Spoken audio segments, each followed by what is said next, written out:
కూతుర్లు ఉన్న వాళ్ళందరూ చేయతడా?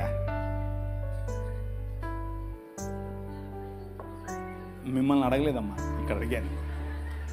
మీరు ధన్యులు, మీరు ధన్యులు.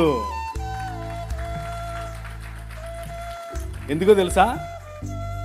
మీ పాపను చూసి 6 ఏళ్ళైనా 10 ఏళ్ళైనా 15 ఏళ్ళైనా 25 ఏళ్ళైనా 35 ఏళ్ళైనా నో ప్రాబ్లం, బుగ్గల మీద చేయి పెట్టి ఎంత అందంగా ఉన్నావమ్మా నువ్వు అని చెప్పు. అది నీ బాధ్యత. నువ్వు చెప్పడం మొదలు పెడితే పక్కనోడు చెప్తే మా నాయన ఎప్పుడో చెప్పాడులే అంటది. అర్థమైందా?